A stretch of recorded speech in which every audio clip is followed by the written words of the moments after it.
আপোনালোকেতো গমেই পাইছে যে নিউ ইয়াৰ তো আজি এটা নিউ ইয়াৰৰ খানা হ'ব তো এইফালে আছে আমাৰ বাচ্চা পাৰ্টি এফালে এটা ফ্ৰী ফায়াৰৰ বাচ্চা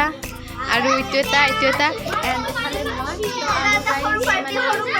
হাল্লা হেঁতৰ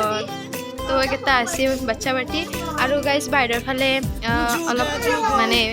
বাচা কুটা চলি আছে আমাৰ গাঁৱলীয়া ভাষাত কৈছোঁ তো গাইজ আপোনালোকক দেখি আছোঁ ৰ'ব তো গাইজ এফালে বাচা কুটা চলি আছে আৰু গাইজ এইটো আছে ভেদেৰি এটা তো গাইজ আপোনালোকক এটা কুৱেশ্যনৰ এনচাৰ দি চাওঁ গাইজ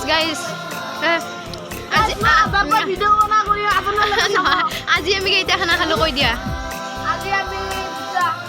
কি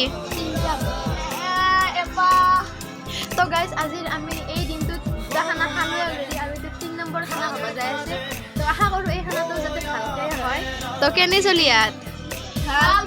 কেনে কেনেকুৱা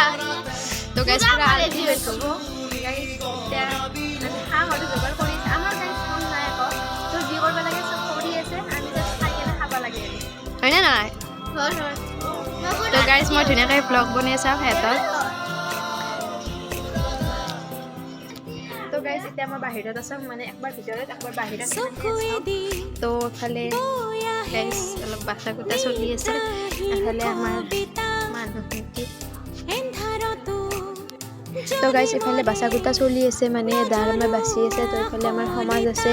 এয়া সৰু ডাঙৰে গোটাই মিলি আৰু ইফালে খোৱা লোৱা বাবলু গ'ল কমলা তো এনেকৈ খালোঁ তো মই ধুনীয়াকৈ মোবাইল টিপি আছোঁ আৰু ইফালে মাংস কুটি ৰেডি তো এইফালে বনাবৰ কাৰণেও ৰেডিয়ে হৈ গ'ল চৌকাত মানে দিলে আৰু তো এইফালে গান বজালোঁ তো মই ধুনীয়াকৈ চাই আছোঁ এইফালে মাংস আৰু কুটি আছে হাঁহ মাংস তো এইফালে ভাত হ'লেই আৰু গাইজ তো এতিয়া খাবৰ সময়ত তো খোৱা লোৱা চলি আছে আমাৰ ধুনীয়াকৈ তো আজিৰ কাৰণে tata bye bye guys happy new ইয়াৰ